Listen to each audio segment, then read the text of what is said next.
The top 4 most missed Carnival Cutbacks. It's like the holding Carnival accountable and thinking critically about this thing that we actually really love. And so this one, however, we want to talk statistically significant. This is kind of there.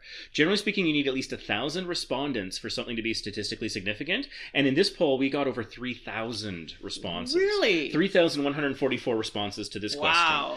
And so I've got our top 4. That is selected by our Facebook group, Carnival VIFP Club members, which you can find on Facebook at facebook.com/groups/Carnival VIFP Club. We'll have the link in the description. This is interesting. Now, again, quick note for those statisticians out there. This is obviously only people in our Facebook group, so it's not a random selection of people or even a random selection of, Carnival cruisers. It's people who happen to be in our Facebook group.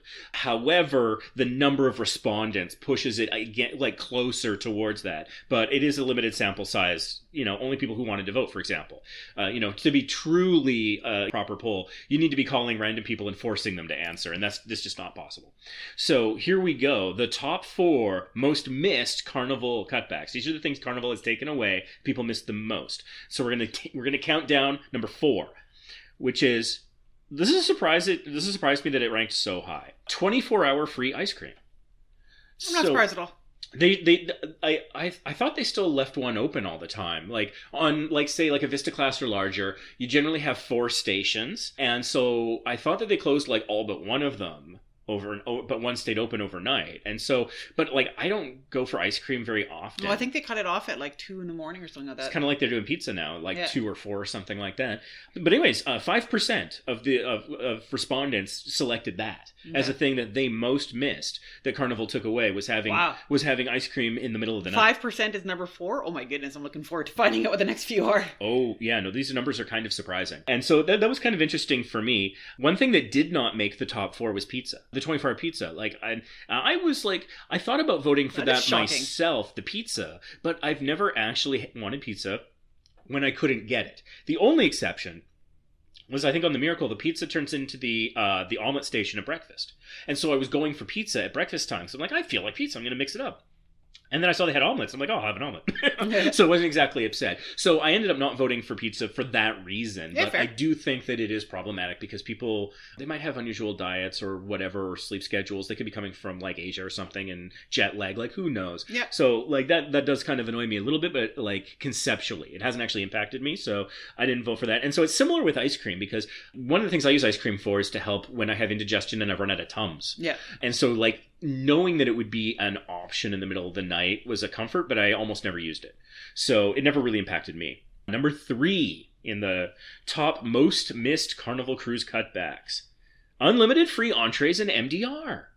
So it used to be that you could have unlimited free entrees in the main dining room. But then a little while back, to cut down on food waste, allegedly, I question the truthfulness of this, they started implementing charging for the 3rd entree and beyond. And it's only $5. Yeah, it's $5. And it's interesting because in our Facebook group, there was a conversation in this poll where a lot of people said that they got more than 2 and were never charged.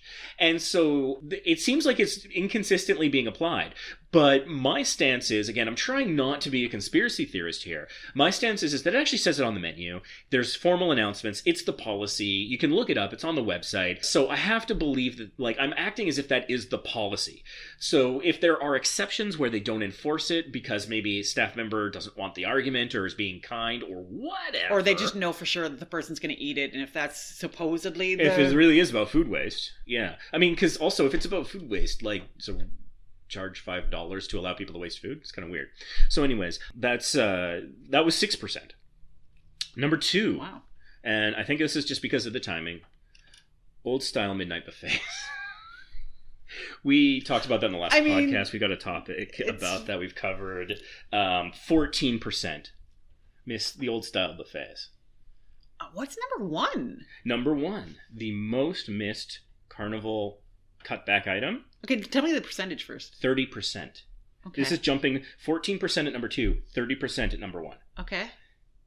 Free room service. Yeah, no, that makes sense. That's affected you because you used to get room service. Now you don't. Yeah. It never really affected me, although sometimes I stole things off your plate. Yeah, no, for me, I would often get it if I was feeling ill and I couldn't go down to MDR or my CFS was acting up, so I was feeling ill. It was generally Yeah, and so it wasn't. So I don't love. I mean, there are free options.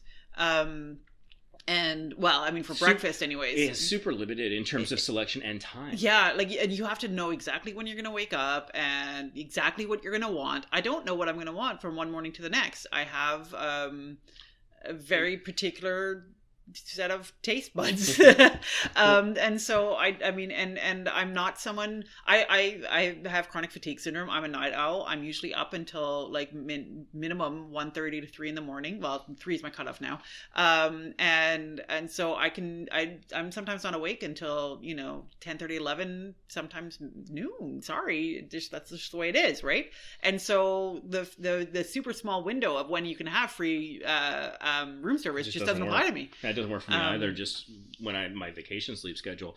But also I think like the people that it really puts over a barrel is people who are in like not great situations, like if you're seasick or if you're otherwise sick or if you're dealing with a sick kid or you're just kind of trapped in the room because you're with kids and it's like after their bedtime or you got a horrific sunburn or something like that. Yeah, and so it's these people who are in sort of dire circumstances that it feels like that's where you're really kind of taking advantage of. Yeah. And so again, the food waste argument, yeah, that could be part of it, but I'm not sure. But anyways, that is apparently the number one most missed thing from days of old. That makes perfect sense. Yeah, and so there you have it. Let us know yours. You can reach out to us in the comments section.